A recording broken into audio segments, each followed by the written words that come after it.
What's going on, everybody? KingofDragons 5000 here, coming at you with another figure review. Today we'll be having a look at the Hasbro Marvel Legends Black Panther from Black Panther, Wakanda Forever. And so here we have Black Panther from Wakanda Forever posing out of the packaging. Before we take a look at the figure, let's actually run through her accessories. Black Panther does come with 2 pairs of hands. We do get a pair of fists, and then we get a pair of clawing hands. Other than that, Black Panther doesn't come with any other accessories. A little bit light, unfortunately. So with that out of the way, let's have a closer look at Black Panther. And so here we have a closer look at Black Panther. Now, for those of you who don't know, this is Shuri as the Black Panther as she appears in Wakanda Forever.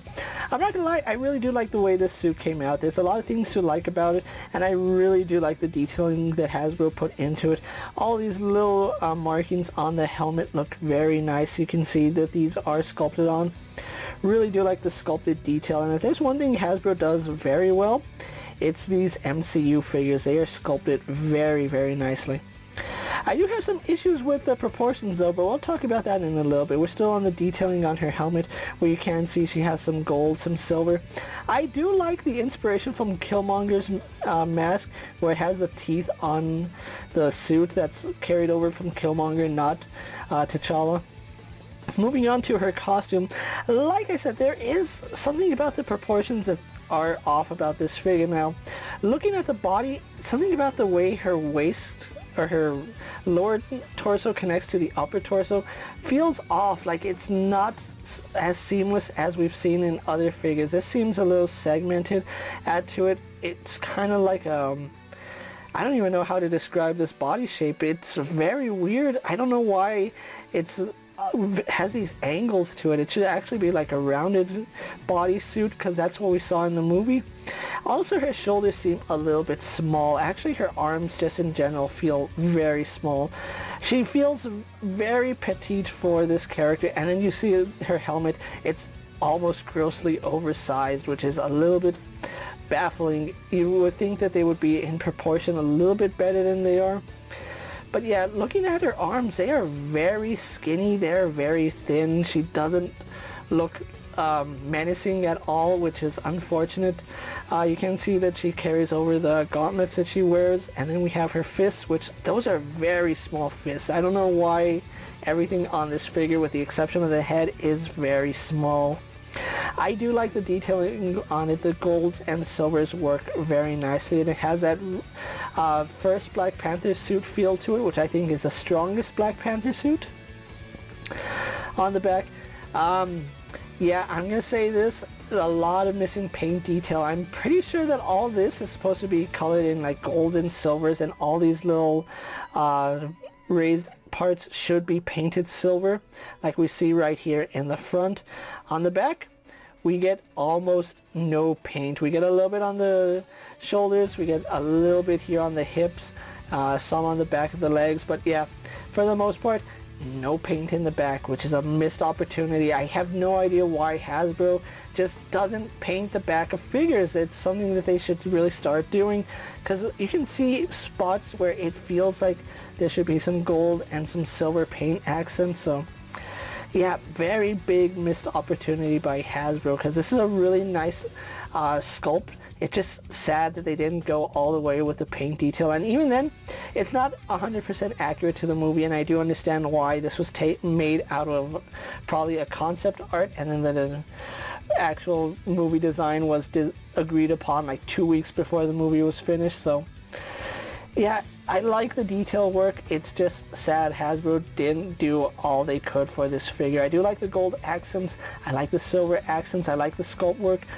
but there's a lot to be said with the paint work. It could be much better, because you can see she has the claws right here on her feet, but they're not painted, they're just sculpted. All the other Black Panther figures have had those painted. So yeah, it's just mind-boggling why Hasbro doesn't take the time to actually make these figures what they should be, because at the price they're asking for these, these should be much better in quality, and we don't see that, unfortunately.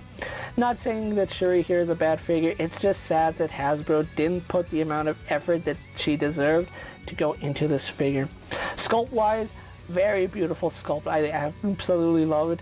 Paint wise, Hasbro completely missed the mark, unfortunately. So yeah, unfortunately that's the way it is, and the proportions do seem a little bit odd, to be quite honest, but yeah, that's probably just me. It might not be for reals, but it just feels to me like her proportions are weird. So with that out of the way, guys, let's actually take a closer look at how she compares to other figures you may have in your collection. And so here we have Black Panther posed next to a Marvel Legends Cyclops and a DC Multiverse Superman. Here we have Black Panther posed next to a WWE Elite Scale figure and a Mezco 1/12 Collective Popeye the Sailor Man. And here we have Black Panther posed next to a Lightning Collection White Ranger and a Star Wars Black Series Mandalorian. And finally, here we do have Black Panther posed next to the Civil War Black Panther and Killmonger. So with the comparisons out of the way, let's actually have a look at Black Panther's articulation now. She does have a double ball joint here in the head, which does let her look up very nicely. But she has this really long neck, as you guys can see. It also doesn't help that it throws off the proportions quite a bit, so yeah, that is unfortunate. She does look down to about right there. Can tilt her head side to side as well as turns left and right. Her arms are on ball joints, but because of the way her shoulders are sculpted with these ridges, it only goes up to about that far. You could push it further, but then you risk damaging the sculpt, so yeah, not the best that we've seen out of Hasbro. She does turn all the way around. We have a bicep swivel, which does work. She has a double bend here at the elbow, but it's very thin and very frail. I'm afraid to put a lot of force behind that because I might end up breaking the figures. But yeah, double jointed elbows but really skinny arms, so do be very careful with that. She does have swivel hinge here at the wrist. We do have a ball joint in the torso, which is pretty much useless. It goes back about that far, goes forward about that far. Side to side movement is okay, and then we do get rotation. Nothing in the waist. This would have been a perfect figure to have a reverse ab joint on. Just saying, reverse ab joints, Hasbro, they work on figures. As far as their hips go, they do go forward to about right there. They go back out to the side, better than most Spider-Man figures actually. We do have rotation here at the thigh, double bend here at the knee, but again, it's very thin compared to most other figures, so again, be very cautious when moving those joints because they might be tight out of packaging. We don't get any rotation at the foot, unfortunately, but we do have a hinge which goes back, goes forward to about right there. And then we do get forward-facing pin for rocker ankle. So overall, Shuri here has some pretty decent articulation. It's not the best, but it could be much worse. I'm not gonna lie, it could be much worse, you guys. So with that out of the way, let's actually have Shuri pose for my final thoughts, and then we'll wrap up this review. And so here we have the Marvel Legends Black Panther Wakanda Forever Shuri as the Black Panther pose for my final thoughts. And overall, this figure feels a little, I don't want to say lackluster because this is a really nicely sculpted figure, but yeah, there's a lot of things about this figure that I feel like maybe this was a rush job by Hasbro. Like everything on this figure feels like it was rushed to get out in time for the movie. The proportions look very off. The articulation is very lacking. It's one of the better sculpted figures that we've gotten in a long time, but at the same time, it's one of the least articulated figures, and that's kind of sad coming from the Marvel Legends line. I would have liked to see a little more articulation in the shoulders just so she can get all the way up to T-poses. Some more articulation in the abs because she's Black Panther. She needs to be able to move around. Legs, I feel, have pretty good articulation with the exception that she is missing some rotation at the ankles. That would really help with stability because she has some very small feet and it makes it really hard to stand. On top of that, I feel like it's missing a lot of paint. It doesn't feel like it's accurate to the movie.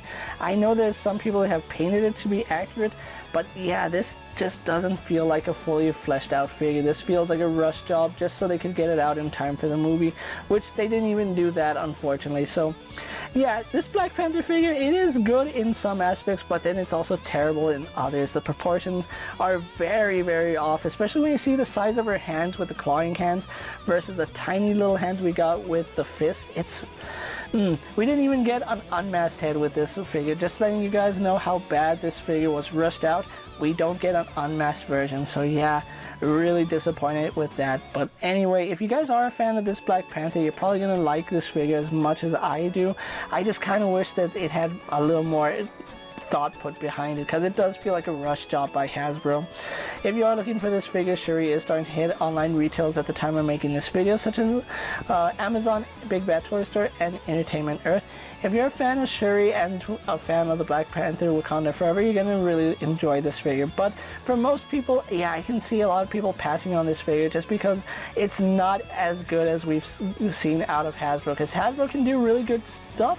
This just isn't one of them, unfortunately, and she will run you about $25, which, yeah, $25 for a subpar figure with only 2 pairs of hands, that's not really worth it in my book. So with that being said, guys, I'm KingofDragons 5000. Don't forget to like this video, leave a comment, subscribe to my channel, go ahead and check out all my other action figure reviews, as well as all my other Marvel Legends videos. Hopefully you find them informative. As always, if there's a figure you would like to see me review, let me know down in the comments, and if it fits in my collection, I'll gladly have a look at it. While you're at it, check out my Instagram account for new and exciting action figure photos, and as always, ring that bell to be notified anytime I upload a video.